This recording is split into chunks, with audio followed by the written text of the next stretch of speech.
بسم اللہ الرحمن الرحیم. خاطر حضرات، میں ہوں اختر عباس اور آپ سب کو میرا سلام پہنچے. مسز عبید نے عجیب سوال کیا ہے.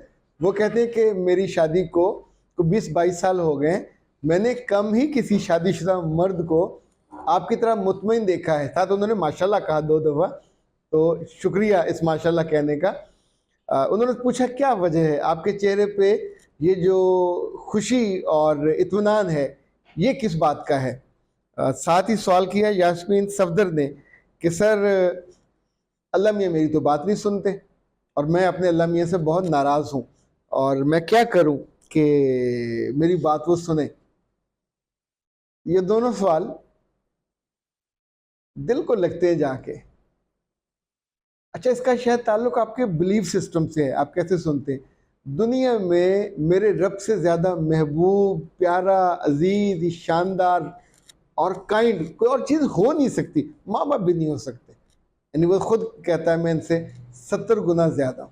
اب مجھے بتائیے کہ ہم تو دنیا میں آئے تھے تو خالی ہاتھ تھے، اور نہ کوئی خواہش تھی، نہ کوئی خیال تھا، نہ طاقت تھی، نہ کوئی علم تھا، نہ جانتے تھے. پھر ہمارے رب نے دھیرے دھیرے ہم کو رشتوں کی بھی سمجھ دی، پھر عقل بھی دی، پھر ذہانت بھی دی، پھر معاملات کو معاملہ فہمی کی طرف لے کے گئے. پھر ہمارے اندر خواہشیں پیدا ہوتی رہی. تو جیسی جیسی خواہشیں بڑھتی ہیں ہم ان کو لفظ دیتے ہیں. یہ لفظ کتنی محبت سے کہتے ہیں. جو لوگ اللہ سے مانگتے ہیں ان میں سے سب کے الگ الگ وہ ہے بلیوز اور جو انہوں نے دیکھا ہے.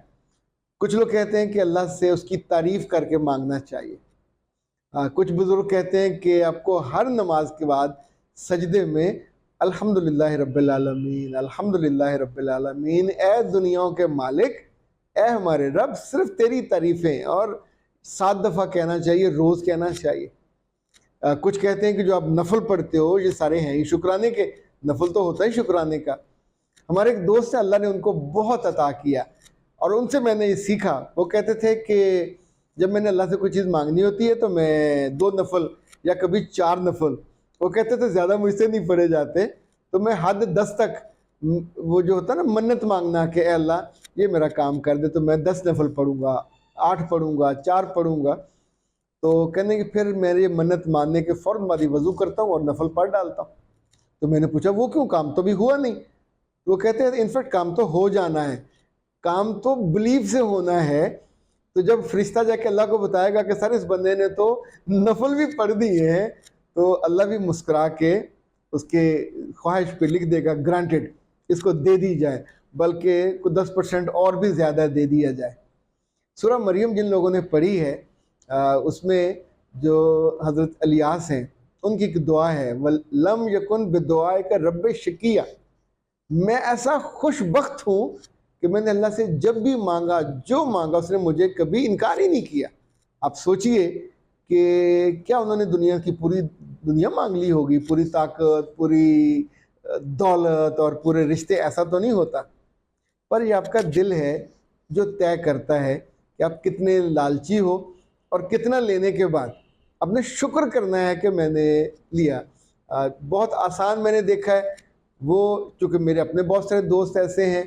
پھر تاریخ میں ہم نے پڑھا کہ جو لوگ اللہ کے بندوں پہ خرچ کرتے ہیں اندھا دھن بغیر حساب کتاب کے، اور آپ انہیں سخی بھی کہہ لیں، لوگوں کو جتاتے نہیں ہیں. اور وہ سورہ آل عمران میں نے ایک آیت پڑھی تھی کہ ان کی جو اللہ کے بندوں پہ خرچ کرتا ہے ان کی مثال ایسے ہے جیسے تم نے گندم کا دانہ بویا اور پھر اس میں سے 7 بالی نکلی اور ہر بالی پہ 100 دانے.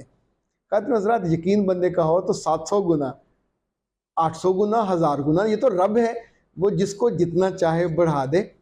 پر ہماری ویسے بائی دا وے انویسٹمنٹ ہوتی کتنی ہے؟ ہم تو کسی کو ایک برگر کھلا کے بعد میں توقع کرتے ہیں کہ ہمیں بھی فوراً کھلا کے معاملہ برابر کرے. اللہ سے لینا ہے تو اس کا شکر بھی ادا کرنا زیادہ ہوگا. یعنی کوئی انوکھی چیزیں جو آپ کی فرمائش اور خواہش کو پورا ہونے پہ منتج کر دیں. میرے چہرے پہ خوشی اور اطمینان اس لیے بھی زیادہ ہوتا ہے کہ میں اللہ سے بہت مانگتا نہیں ہوں، اور جب مانگتا ہوں تو یقین ہوتا مل جائے گا. میرا خیال فرسٹ ایئر میں تھا جب میں نے یہ سیکھا کہ کوئی بھی دعا ضائع نہیں ہوتی، یا قبول ہو جاتی ہے، آپ کو ایز اٹ از مل جاتی ہے. یا پھر آپ کو پینڈنگ میں ڈال دیا جاتا ہے، آج کل پرسوں آپ کو یہ مل جائے گا، یا تیسرا اللہ سوچتے ہیں کہ یہاں اس کا نقصان ہو جائے گا تو اس دعا کو اس کے اعمال میں ہم آخرت میں کنورٹ کر دیتے ہیں۔ تو جن بچیوں کو لگتا ہے کہ ان کی دعا بیچاریوں کی کیا ہوتی ہے، کسی لڑکے کے لیے کسی رشتے کے لیے ہوتی ہے، یا آپ سمجھیں ایف ایس سی کے لیے ہوتی ہے، ڈاکٹر بننے کی۔ اچھا، جو بننے کے بعد تنگ زیادہ ہونی، رشتے ان کے خراب ہوتے ہیں، متکبر ہو جاتی ہیں، یا ان سے بعد میں ایم بی بی ایس چھوڑنا پڑتا ہے، تو ان کی دعا اگر اللہ میاں قبول نہیں کرتے، ہم تو نہیں جانتے کل ان کے ساتھ کیا ہونا تھا، انہیں کوئی بہتر متبادل مل جاتا ہے۔ تو اے یاسمین بیٹا، آپ اور مسز عبید، آپ دونوں ایک تو یہ یاد رکھیں کہ دعا کو اپنی زندگی کی طاقت بنائیے، یعنی یہ ایسا شاندار کام ہے جو آپ کو ہر جگہ سرخرو کر دے گا، جو ہر جگہ آپ کو آسودہ کر دے گا، اور ہر کام کا پنگا نہ لیا کریں کہ ہر کام ضرور آپ کی مرضی سے ہو۔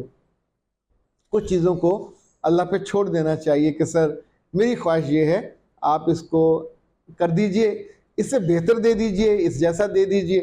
اچھا، اسی طور پہ یاد رکھیے، یہ جو حضرت زکریا کے میں نے فرمایا، یہ حضرت زکریا علیہ السلام، یہ بزرگ ہونے کے بعد ان کو اولاد ملی تھی، تو انہوں نے وہ جو دعا کی تھی، ان ربی لسمیع الدعا، کہ میرا رب سب سے زیادہ شاندار اور بات سنتا ہے۔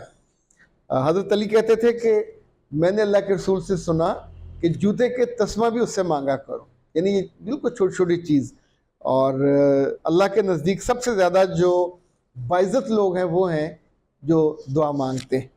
اچھا، اسی طور پہ آپ کو اپنی امتحانوں کی کامیابی، بہن بھائیوں کی امتحانوں کی کامیابی، اور جو چھوٹی چھوٹی چیزیں ساری اپنے رب سے مانگنی چاہیے۔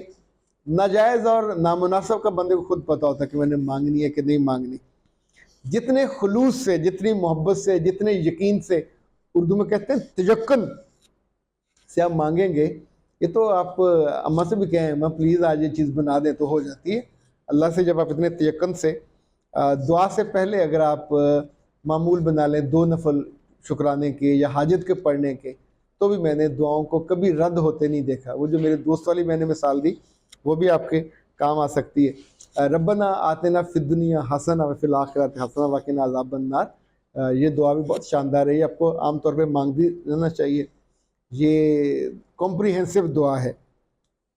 اچھا، اسی طور پہ دعا سے پہلے دروشی پڑھنے کے اور دعا کے بعد دروشی پڑھنے کے احادیث بھی ہیں، اور ان کے فضائل بھی ہیں، اور ان کا فائدہ بھی بہت ہے۔ اور دعا میں یہ ضرور مانگا کریں کہ اللہ اس میں سے میں نہیں جانتا، جو شر ہے وہ نکال دیں، اور جو اس میں خیر ہے وہ میرے لیے بڑھا دیں، وہ اس میں رہنے دیجیے۔ اسی طور پہ رات کی تنہائی میں آپ کسی کی تیمارداری میں جا کے، خود بیماری میں، یہ جو ان موقع پہ دعا کی جاتی ہے پورے دل سے وہ قبول ہو جاتی ہے۔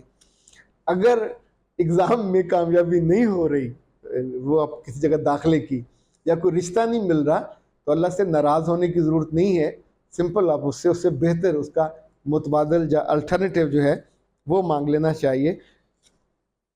دعا اتنا شاندار کام ہے جو آپ کو رب کی نگاہوں میں باعزت بناتا ہے۔ اللہ کو اچھا لگتا ہے کہ لوگ اس سے مانگیں، ضرور مانگا کریں، دوسروں کے لیے بھی مانگا کریں جن سے آپ پیار کرتے ہیں، اور انہیں پتہ چل جاتا ہے، وہاں سے جواباً ٹھنڈی ہوائیں آتی ہیں۔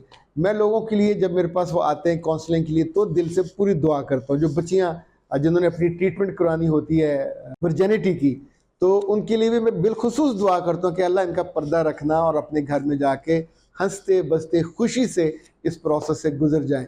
اسی طور پہ جب کوئی 2 لڑنے والے میاں بیوی آئے ہوتے ہیں، تو میں ان کے لیے بھی پوری محبت سے اسی موقع پہ دعا کرتا ہوں کہ اللہ ان کے دلوں کو ایک دوسرے کی محبت سے اس میں خیر ڈال دینا، جو کمی کوتاہی ان کو معاف کر دینا، تو چیزیں بہت بہتر اور آسان ہو جاتی ہیں۔ اختر عباس کو دیجیے اجازت۔ السلام علیکم۔